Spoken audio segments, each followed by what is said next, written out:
देखिए, तो सर सैयद अहमद खान भारत में मुस्लिम आंदोलन के लिए सबसे इम्पोर्टेंट व्यक्ति के रूप में है ना। और इनके द्वारा शुरू किया गया आंदोलन अलीगढ़ आंदोलन इतिहास में जाना जाता है। 1857 की जब क्रांति हुई तो सैयद अहमद साहब अंग्रेजों के अधीन जुडिशियल सर्विस में थे, है ना। और उस समय भी उन्होंने 1857 की क्रांति के बारे में आपको देखा विवरण अपने अनुसार लिखा है जो उनको दिखाई दिया। इसीलिए कंटेम्पररी हिस्ट्री राइटिंग में उनका लेख भी शामिल होता है कि उन्होंने क्या देखा और उनके दृष्टिकोण से क्या इंटरप्रिटेशन है। जब नौकरी से रिटायर किए तो उन्होंने अपना उद्देश्य मुसलमानों के बीच सुधार आंदोलन में समर्पित करने का फैसला किया और उसके लिए उन्होंने 3 अपने लिए मूल उद्देश्य निर्धारित किए। रिलीजियस रीइंटरप्रिटेशन, है ना, जितने भी धार्मिक ग्रंथ थे उनका पुनर्व्याख्या किया। उनका भी कहना था, जिस तरह से दयानंद सरस्वती ने हिंदुओं में कहा और लोगों ने कहा कि हमारे धार्मिक पुस्तकों के गलत व्याख्या के कारण ही धर्म में बहुत सारी कुरीतियां और गलत चीजें आ गई हैं। इन्होंने भी यही कहा, सैयद अहमद साहब ने भी, कि कुरान का सही अनुवाद और लोगों के समझने लायक होना चाहिए। लोग जब समझेंगे तभी तो धर्म को ठीक से समझेंगे। तो रीइंटरप्रिटेशन का मतलब होता है कि आप उसको अच्छे से सरल भाषा में, सहज भाषा में लोगों को समझाएं ताकि लोग खुद समझ सके कि धर्म में आखिर है क्या। दूसरा नंबर की सामाजिक सुधार भी चाहिए, क्योंकि जिस तरह से हिंदू धर्म में बहुत दिनों के कारण बहुत सारे कुरीतियां, बहुत सारे गलत तौर तरीके शामिल हो गए थे, तो वही बात इस्लाम में भी हो गया था। तो सोशल रिफॉर्म इन्होंने अपना दूसरा लक्ष्य निर्धारित किया। और तीसरा लक्ष्य था एजुकेशन। जैसे हिंदुओं में दयानंद सरस्वती ने कहा कि हमारा मूल एजुकेशन भी चाहिए, लेकिन हमारा वेस्टर्न एजुकेशन भी चाहिए, क्योंकि अब दुनिया आगे जा चुकी है। तो हम दुनिया के साथ कदम से कदम मिलाकर चलेंगे तभी जब हम जो बदलाव हो रहा है उसके साथ अपने को एडजस्ट करें। तो ये 3 उद्देश्यों के साथ सैयद अहमद साहब शुरू होते हैं। इस तरह का उद्देश्य उस जमाने में किसी भी मुस्लिम नेता में नहीं था, या इतना व्यापक उनकी पहुंच भी नहीं रही होगी। इसी कारण उन्होंने एक तहजीब अल अखलाक अपना एक लेख निकाला, और भी 1870 में निकला है। और भी बहुत सारे पुस्तक, पुस्तिकाएं और लेख इन्होंने लिखे हैं, ताकि मुसलमानों के अंदर में एक सोशल रिफॉर्म की भावना जगे और ये जो चाह रहे हैं उसके अनुसार इस्लामिक समाज अपने आप को ढाल ले।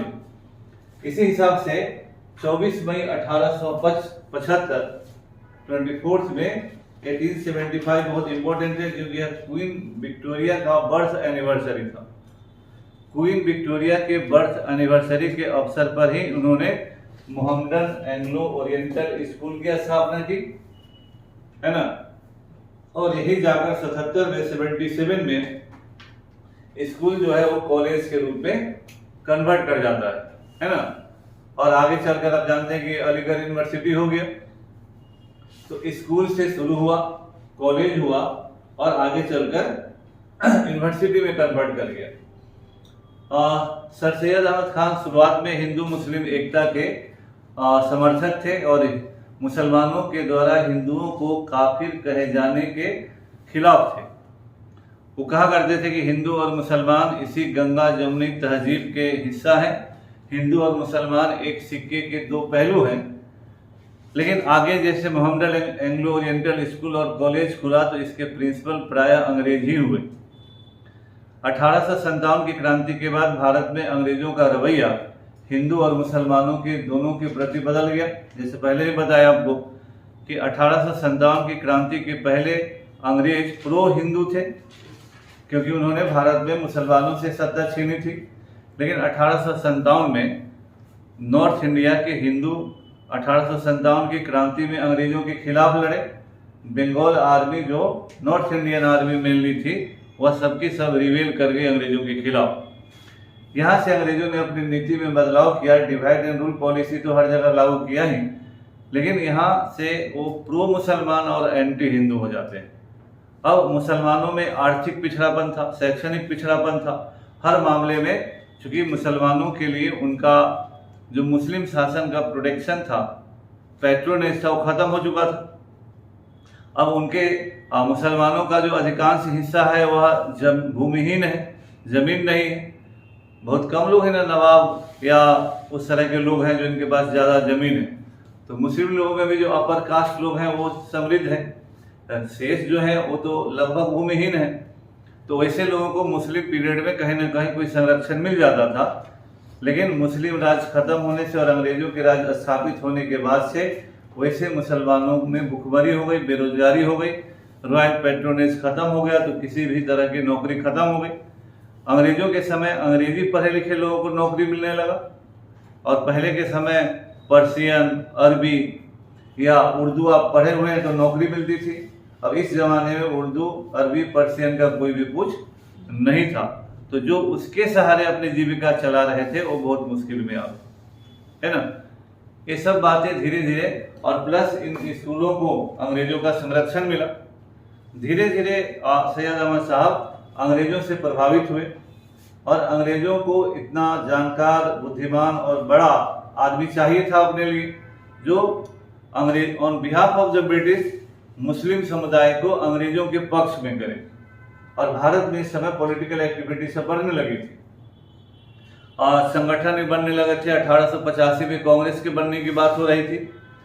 तो धीरे धीरे मोहम्मद साहब को लगा, या अंग्रेजों ने भी कन्विंस किया, कि अगर आप नेशनल मूवमेंट के साथ जाते हैं तो आपको हानि है, लेकिन अंग्रेजों के साथ रहेंगे तो आपको फायदा है।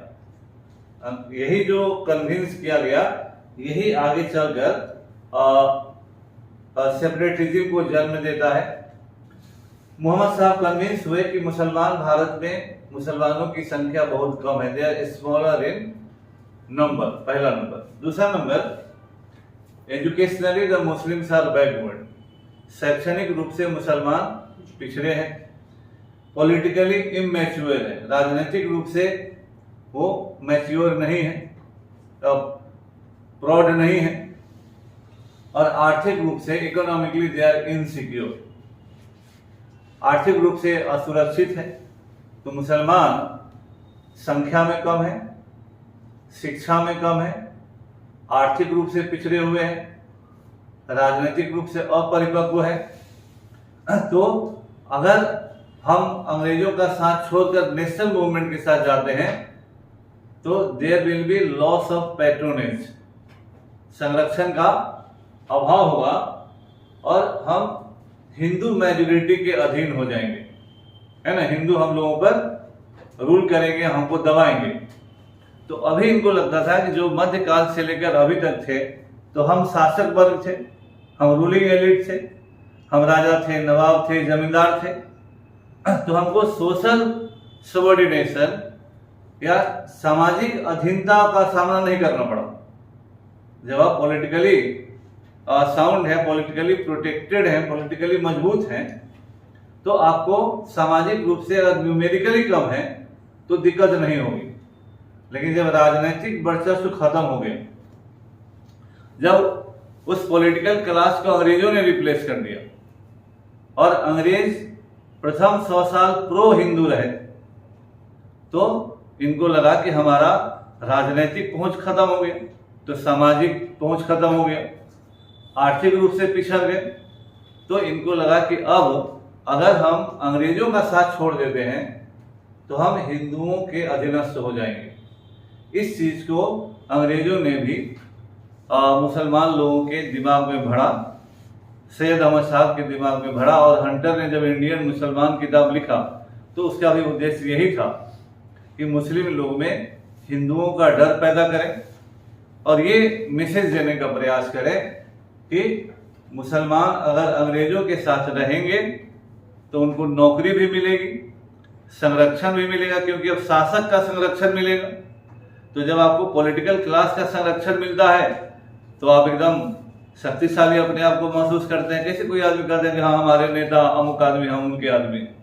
तो जब इस तरह की बात आती है तो आपको लगता है कि हम पॉलिटिकली बहुत ही मजबूत आदमी हैं। तो यही बात इस समय भी भारत के मुस्लिम राजनीति में होगी, और अंग्रेज धीरे धीरे मुसलमानों के एक वर्ग पर प्रभावशाली होंगे, इसलिए जब 1885 में कांग्रेस की बैठक हुई तो सैयद अहमद साहब ने अपने स्वयं भी नहीं गए और अपने समर्थकों को भी उसमें नहीं जाने दिया, है ना। फिर भी मुसलमान कुछ संख्या में कांग्रेस की पहली बैठक में भी गए।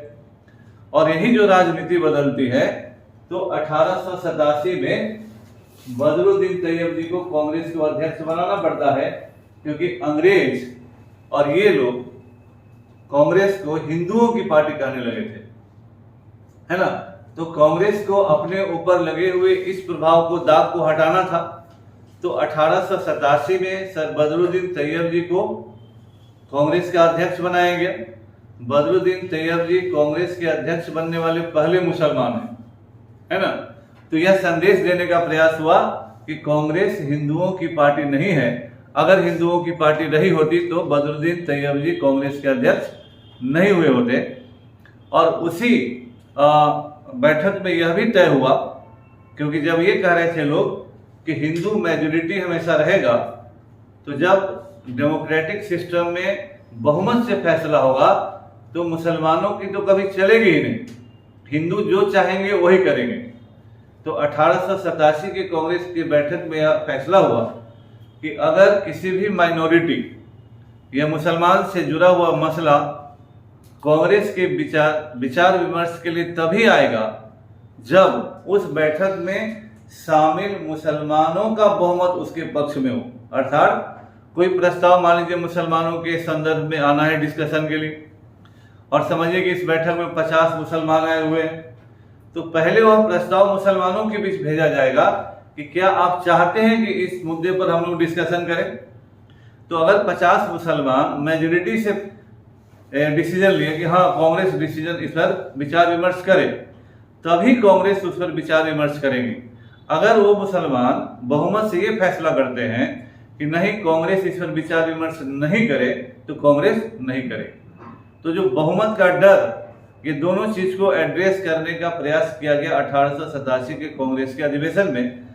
तो ये साफ करता है कि किस तरह से अंग्रेज मुसलमानों के बीच एक भय का वातावरण तैयार कर रहे थे और हिंदू मेजोरिटी के खिलाफ एक माहौल तैयार करने का प्रयास कर रहे थे।